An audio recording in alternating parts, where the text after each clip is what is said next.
Salut! Sur ma liste de choses à faire aujourd'hui, il fallait que je te parle des nombres composés, des nombres premiers ainsi que des nombres carrés. Premièrement, je vais te parler d'un nombre composé. Pour être un nombre composé, ça prend deux caractéristiques bien précises. Quand je vais le séparer en paquets, mes paquets doivent tous être égaux, avoir le même nombre d'objets dans chacun des paquets. Ensuite, chaque paquet doit contenir au moins deux choses, deux objets ou plus. Par exemple, si je te prends ici, j'ai représenté avec des jetons le nombre 10. Je peux donc faire 5 paquets de deux choses. Alors, on remarque bien qu'il y a deux choses, deux objets au moins dans chaque paquet. Bien, pas au moins, mais qu'il y a deux choses, oui. Et mes 5 paquets sont tous égaux. Je peux te le montrer avec le nombre 15 aussi. J'ai représenté ici en bas. Je peux faire 3 paquets de 5 choses, mais je pourrais faire également 5 paquets de 3 choses. Donc, à la minute où je suis capable de séparer mon nombre en paquets égaux et que chaque paquet est composé d'au moins deux choses, ce nombre-là est considéré comme un nombre composé. Tu te douteras bien qu'un nombre pair va être automatiquement un nombre composé. Étant donné qu'un nombre pair, on sait qu'on peut le séparer en paquets de 2 automatiquement. Donc, tous les nombres pairs sont des nombres composés. Maintenant, parlons des nombres premiers. Un nombre premier, c'est un nombre qui ne peut pas être représenté par des groupes égaux car il y a toujours un reste.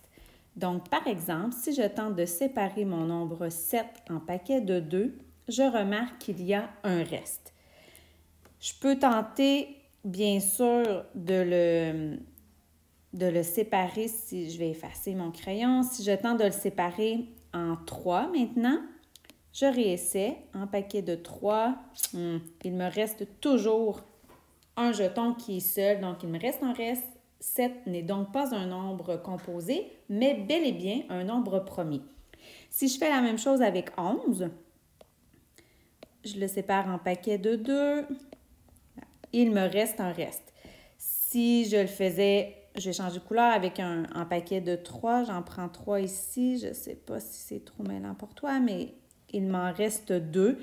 Donc, peu importe, je ne pourrais pas faire un paquet avec ça parce que là, j'avais fait des paquets de 3 ici. Donc, 11 est également un nombre premier. Je dois te spécifier que 0 et 1 ne sont considérés comme ni des nombres composés ni des nombres premiers. Ils font partie d'une classe à part. Si tu es en 4e année, on ajoute comme propriété de nombre les nombres carrés. Un nombre carré, c'est un nombre qui possède deux facteurs identiques. Par exemple, la réponse, le produit de 3 fois 3, c'est 9. 9 va être un nombre carré parce que ces deux facteurs sont des nombres identiques. 4 fois 4, donc 16, est un nombre carré. Et je vais t'aider en te montrant avec la représentation. Avec des jetons carrés, ça fonctionne super bien pour le voir. Avec un géoplan aussi, ainsi qu'avec une feuille quadrillée. Et c'est ce que je vais te démontrer maintenant. Je te parle de le représenter avec une feuille quadrillée ou un géoplan ou des jetons parce que on peut représenter à l'aide de carrés dont les côtés ont le même nombre justement de carrés unités que ce facteur-là. Donc, je te montre avec un crayon. Je vais te montrer ça ici. Alors, par exemple, si j'illustre 2 fois 2, on sait que 2 fois 2, le produit est 4. Alors, si je le dessine, je vais prendre 2 carrés unités par 2 carrés unités et que je les relie. Alors, on voit bien ici que ça forme un carré. Alors, j'avais 2 ici carrés unités par 2 carrés unités et en tout, 1, 2, 3 et 4 carrés unités qui forment un carré. Par exemple, si je te parle de 3 fois 3, si je te le représente, ça égale 9. Donc, 3 ici, fois 3. Donc, tous mes côtés, 3 par 3. 3 ici, 3 là. Donc, 9 est donc un nombre carré.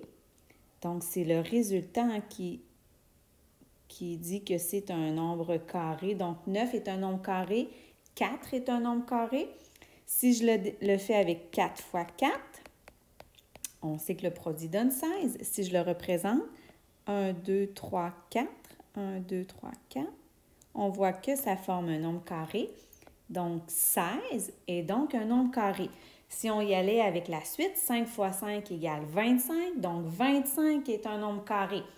6 fois 6, 36. Donc, 36 est un nombre carré.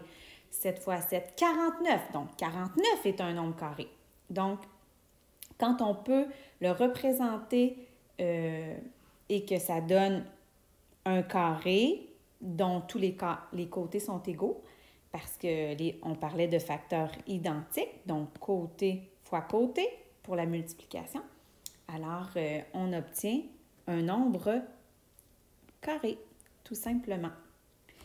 Tu te rends compte aussi qu'un nombre peut avoir plus qu'une propriété. Donc, par exemple, 9 est un nombre carré, mais est également un nombre composé parce qu'on peut faire 3 paquets de 3 choses. 16 est donc un nombre carré, mais c'est un nombre composé aussi parce qu'on peut le séparer. On peut faire 2 paquets de 8 choses. On peut faire 4 paquets de 4 choses. Donc, les propriétés, certaines propriétés, certains nombres, c'est-à-dire, peuvent avoir plus qu'une propriété. Alors maintenant, si on récapitule, on va le faire avec 4 nombres. Premièrement, on a comme 3 catégories. Nombre pair et nombre impair, nombre premier ou nombre composé et nombre carré.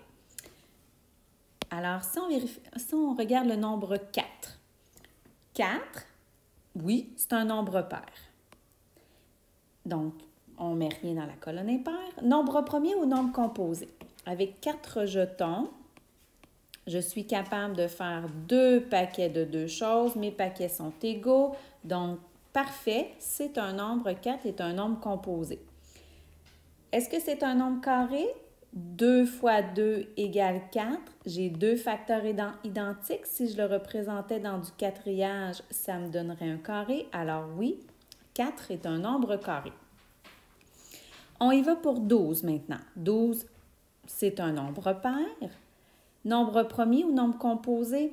Je sais que 3 fois 4 égale 12. 2 fois 6 égale 12. Alors, à la minute où on peut multiplier des facteurs qui donnent ce produit-là, c'est donc un nombre composé. Et non, 12 n'est pas un nombre carré parce que 4 fois 4 égale 16, 3 fois 3 égale 9, 5 fois 5 égale 25. Donc, non, il n'y a rien, il n'y a aucun facteur identique qu'on multiplie et qui donne 12. 13, c'est un nombre impair. C'est un nombre composé, premier ou composé, il n'y a aucune multiplication qui donne 13.